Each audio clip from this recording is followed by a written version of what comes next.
Un gusto, una alegría, una bendición estar junto a ustedes aquí en Lecciones de Esperanza. Este es su espacio. Gracias a ustedes que nos ven, nos escuchan y nos comparten con amigos y familiares en tantos lugares del mundo para que este mensaje de esperanza pueda impactar cada día más vidas y el plan de salvación pueda ser una realidad en más personas. Que la bendición de Dios les acompañe y recuerden que este es el único espacio, el único momento. Cuando leemos la Biblia es la única ocasión cuando su autor está presente. Así que la leeremos, la estudiaremos y para esta ocasión contamos con un invitado que muy seguramente vendrá a ayudarnos a enriquecer nuestro conocimiento de Dios y temas importantes de aprender a ver la vida desde la perspectiva de Dios. Les hablo a ustedes del pastor y doctor Abraham Guerrero. Pastor, muchas gracias por habernos atendido la invitación y acompañarnos. Gracias, pastor. Un privilegio. El pastor Guerrero, para que tal vez que no lo conocen, no trabaja o no vive aquí en Colombia. Él es pastor en los Estados Unidos en la iglesia de Monroe, allí en Carolina del Norte. Sí. Y fue invitado por la universidad para ser parte del grupo de docentes que acompañó el proceso de formación de la última corte de maestría, ¿verdad? Para nuestros pastores aquí en Colombia. Estuvo como docente y gracias a Dios, en medio de todo ese ajetreo, tuvo bien acompañarnos. De verdad, pastor, agradecemos mucho el aporte que le da a nuestro país y también el aporte que nos va a compartir aquí en este espacio. Claro que sí, un privilegio. Pastor, bueno, precisamente usted llega con una visión de Estados Unidos, se encuentra con los pastores aquí, cada quien tiene la visión de su lugar, del área donde trabaja. Y en la vida cada uno de nosotros va teniendo una visión diferente de las cosas, ¿no? Unos ven la comida de otra manera, otros ven el deporte unos lo ven como un estilo de vida, otros lo ven como algo cansador. Bueno, sobre muchos temas de la vida vamos viendo las cosas diferentes. Pero hay puntos o hay temas de la vida en los que sí es necesario poder tener la cosmovisión o la visión correcta. Hablamos de cosmovisión como el conjunto de ideas y de pensamientos que llegan a nuestra mente y va eso permeado por la cultura, ¿no? Por la formación que hemos tenido. Y aunque hay muchos temas en los que la cosmovisión puede generar algunas diferencias, pero se pueden solucionar, hablando de la salvación y del destino eterno, sí necesitamos aprender a tener la cosmovisión de Dios o la visión de Dios para poder tomar decisiones acertadas, ¿verdad? Y tomar el camino correcto y no de pronto caminar para luego darnos cuenta que el tiempo invertido, que los recursos, pues lo habíamos hecho de manera equivocada. Claro. Por ejemplo, vamos por la vida a veces pensando que lo más importante es tener dinero, cuenta en el banco, el estudio o la casa, pero creo que el ejemplo más grande que podemos tener nosotros en todo es Jesús. Y la Biblia nos menciona que hubo unas dimensiones, y la Biblia resalta que en esas líneas crecía Jesús. ¿Cuáles son esas dimensiones y por qué es importante que nosotros también, tomando a Jesús como ejemplo, vayamos por allí? Sí. Excelentes puntos, y antes de adentrarme en esa respuesta, yo estoy pensando en lo peligroso de incluso esta conversación, ¿ve? Porque en el contexto de las cosmovisiones uno puede ser bien etnocéntrico, bien egoísta, bien centrado en uno mismo y pensar demasiado en que mi opinión tiene que ser la opinión de los demás. Me encantó el pedazo que dijiste, pastor, en relación con que tenemos que ser abiertos en muchas áreas, pero hay algunas cositas que toca que sean así, ¿verdad? Por ejemplo, si yo estoy frente a un automóvil y el automóvil solo puede rodar, pero yo quiero que el automóvil, yo tengo la cosmovisión de que los automóviles vuelan, eso no hace que mi automóvil vaya a salir volando por encima del automóvil que está al frente, porque el automóvil solo va a poder rodar, ¿ves? Sí, ahora saldrá alguno diciendo, voy a poner una rampa y va a saltar, pero saltar es una cosa, volar es otra, ¿sí? Cuando hay áreas de la vida cuando uno tiene que entender cuál es la visión de Dios sobre eso, y definitivamente nuestras áreas de crecimiento es una de esas. De repente valga la pena que vayamos a la fuente del conocimiento, que es la palabra del Señor, ¿no? Sí, señor. Quiero invitarte, pastor, y a los demás a buscar en San Lucas, capítulo 2, versículo 52, para responder la pregunta de la que hablabas. Sí, señor. Lucas 2, 52. Yo no sé si puedes leerlo, pastor. Sí, señor. De hecho, es el último versículo del capítulo. Dice, y Jesús crecía en sabiduría, en estatura y en gracia para con Dios y los hombres. O sea, la pregunta que me hacías decía, ¿en qué dimensiones se supone que crezcamos nosotros? Me parece que la mejor manera de tener una guía es, ok, ¿en qué dimensiones creció Jesús? Para que nosotros podamos seguir el ejemplo de Él y crecer en esas dimensiones. Aquí me dice que crecía en sabiduría, en estatura y en gracia ante Dios y ante los hombres. ¿Qué tal si disecamos esas tres áreas a ver cómo nos va? Sabiduría, crecer en sabiduría. Algunas personas piensan que sabiduría es conocimiento. No sé si puedo molestarte, arrinconarte con una pregunta rara. ¿Será que sabiduría es lo mismo que conocimiento? ¿O habrá personas que saben mucho, que conocen mucho, pero que no son sabias? Creo que sí, pastor, y hay varios ejemplos que podemos tomar sobre esa línea, ¿no? Puede pasar que alguien sale de la academia, por ejemplo, alguien sale de la universidad con mucho conocimiento, o sea, Ajá. se preparó y tiene un cartón, un título académico que lo acredita como experto en construcción, en psicología, en medicina, en teología. Interesante, mi amigo que nos acompañas, fíjate, no sé cuál será el área tuya de servicio a la comunidad, tu área profesional, pero en los años que llevo enseñando en la universidad me he dado cuenta de que casi todo el que pasa por un estudio de posgrado piensa, cuando comienza, que va a encontrar en ese estudio las herramientas para servir en su profesión. El que pasa por pregrado, pastor, también piensa eso. Voy a estudiar leyes y cuando ya estudie leyes, eso que aprendí en la universidad, eso me va a servir para allá. O voy a estudiar idiomas y cuando lo que aprenda aquí, eso es lo que voy a experimentar allá. Pero nadie le enseña a la persona que estudia idiomas todos los problemas que va a experimentar en su área. En todas las otras áreas, el médico, recuerdo una cuñada que tengo que trabaja en el área de enfermería y trabaja en enfermería oncológica, específicamente en el área de dolor avanzado, en el área difícil, la última etapa de la vida de la gente. Y entonces ella me dice, yo estudié eso, pero cuando llegué al área oncológica de mi institución, allí fue donde aprendí. Escúchame.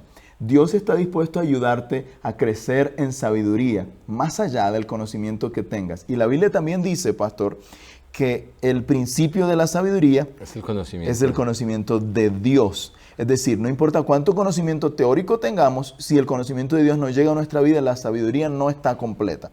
Yo diría que la primera área en la que Jesús creció y que nosotros necesitamos crecer es que cualquier conocimiento teórico que tengamos lo podamos primero llevar a la práctica. Dicho sea de paso, la sabiduría es mucho más que la teoría, es la práctica. Y que esa práctica esté centrada en el Señor. Jesús crecía en eso.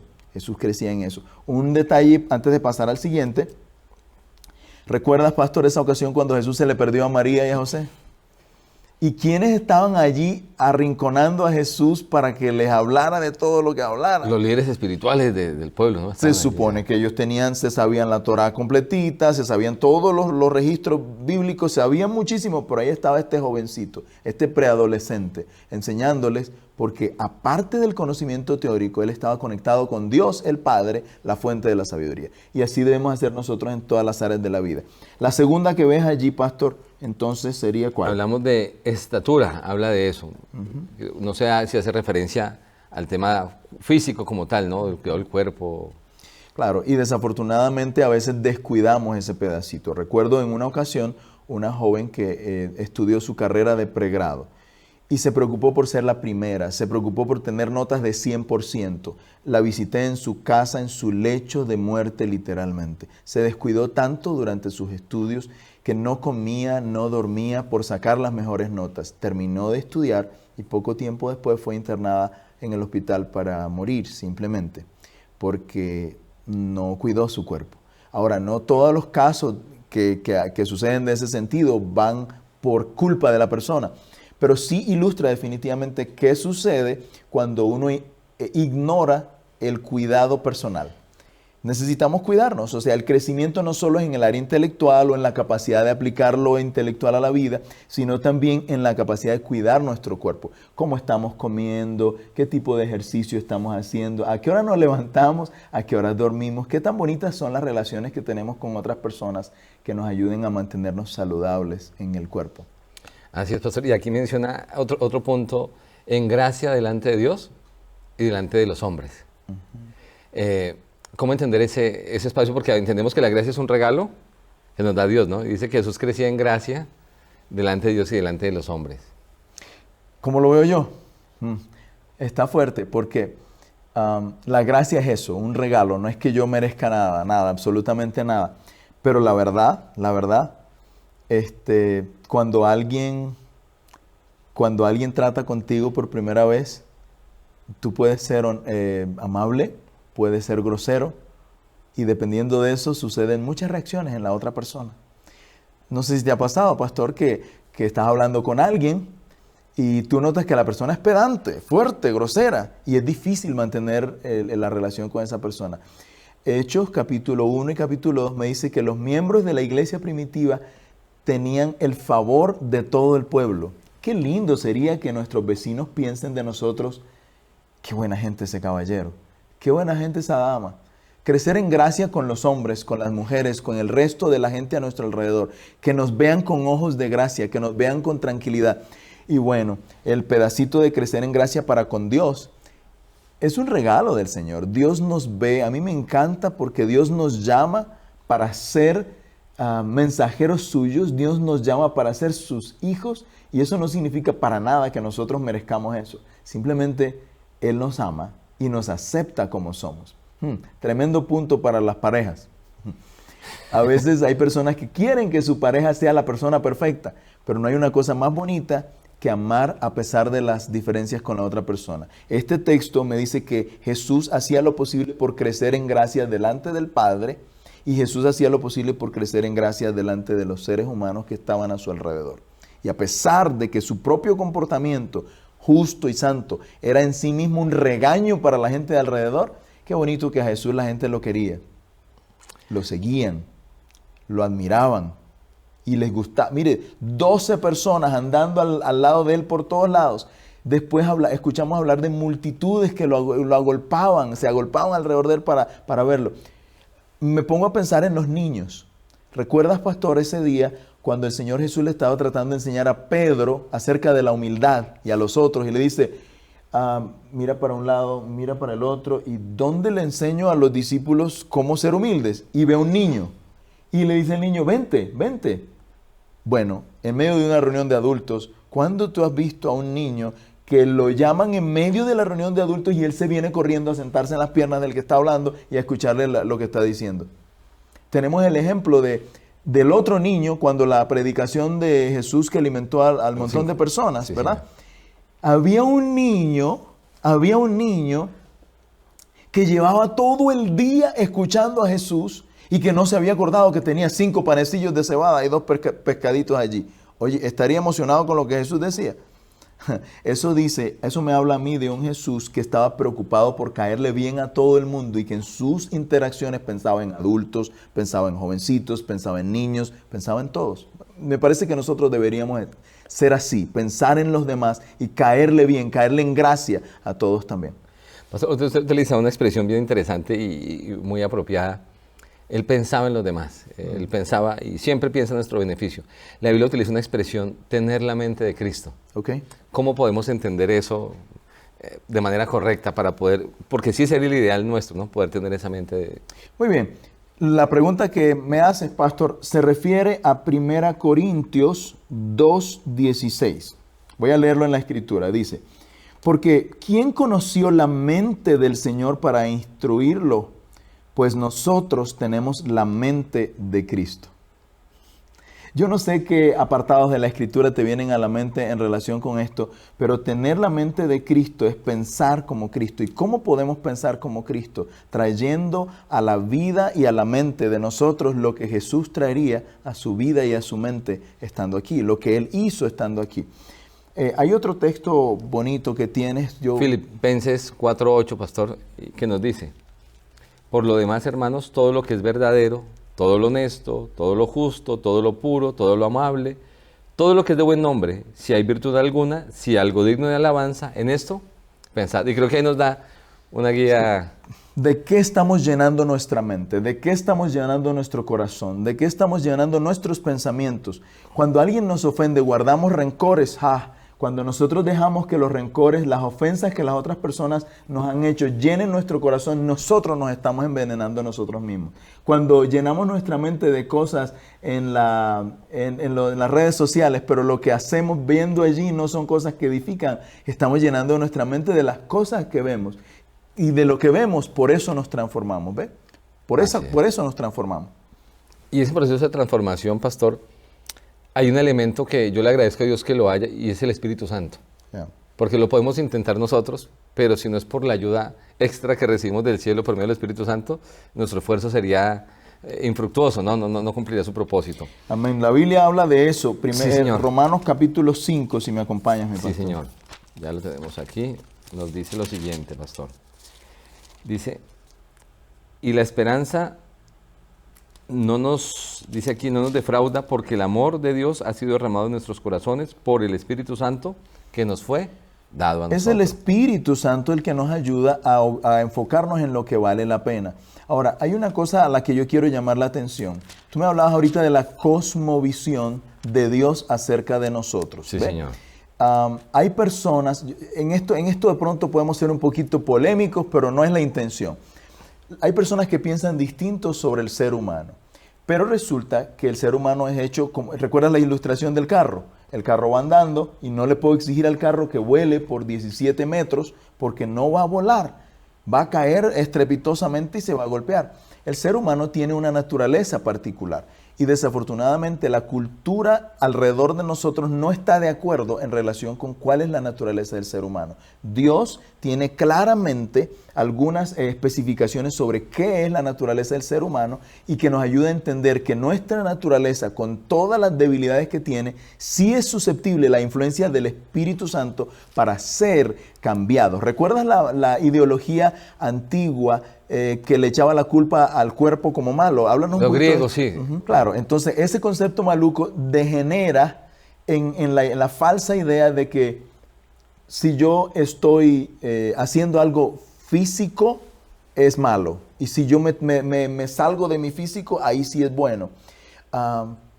Que si mi cuerpo es malo, pero me salgo de mi cuerpo y eso es bueno. Y eso genera un dualismo muy extraño, pero Dios quiere que nosotros crezcamos en todas las áreas que revisamos al principio, en el área física, en el área espiritual, en el área de la sabiduría. La sabiduría incluye inteligencia emocional, inteligencia cultural, inteligencia relacional, es decir, tener la capacidad de crecer en todas las áreas, incluyendo el área física. No pienses que tu cuerpo es la prisión de tu alma. Algunas personas piensan de esa manera. Mira, recuerdo que en más de una ocasión, cuando alguien muere, alguien más trata de consolarle diciendo, está en el cielo, no te preocupes. Bueno, la mayoría de nosotros sabemos que ese concepto no es un concepto que está en la Biblia, pero el concepto que está en la Biblia es que nosotros, cuando el ser humano muere, el cuerpo queda en la tierra. Bueno, ¿dónde queda el cuerpo de una persona cuando muere? En el sepulcro, ¿cierto? En la tumba le llamamos nosotros. Claro. Entonces, pero la Biblia dice que el aliento de vida vuelve a Dios que lo dio, ¿verdad? Para ilustrar ese asunto, tú tienes ahí, pastor, una lámpara. ¿Podrías apagarla un momentito, pastor? Sí, señor, aquí está. ¿Qué acaba de pasar allí con la luz? ¿Dónde está la luz? No hay luz, no se ve la luz, no hay. ¿Yo puedo decir que la luz se fue volando para algún lado o que está viajando por el espacio? No. La luz no existe. ¿Por qué no existe? Porque la luz es la combinación, cuando tú unes esos dos pedacitos que se unieron ahí, préndelo otra vez, por favor. Cuando la unes, viene la luz. Entonces, mira, eso pasa con la vida cristiana. El cuerpo como cuerpo es puros minerales inservibles. Pero cuando tienen el aliento de vida, se convierten en un alma viviente. Bueno, espérame. Cuando nosotros, por muy inservibles que nos consideremos, nos ponemos en las manos de Dios, es como si hubiera un interruptor que le da vida, que le da luz a nuestra experiencia. Y no importa cuán terribles hayan sido nuestro pasado, el Señor puede hacer que la vida se convierta en una cosa espectacular para la gloria de su nombre. Así es, pastor, y gracias por esa ilustración, porque pues nos deja saber con claridad cuál es el concepto de Dios acerca del cuerpo, de la vida, ¿verdad? El estado de los muertos. Entendiendo eso con claridad, entiendo que debo buscar salvación porque si no, pues este cuerpo estará destinado a destrucción, ¿verdad? Y eso lo hace el Espíritu Santo. La Biblia dice en San Juan también capítulo 16 que Jesús cuando se fue dijo, nos dejaría el Consolador, y era el Espíritu Santo, dice San Juan capítulo 16, leería el texto, dice, y cuando venga el Espíritu Santo convencerá al mundo de pecado, de justicia y de juicio, y nos dará sabiduría. Así que Amén.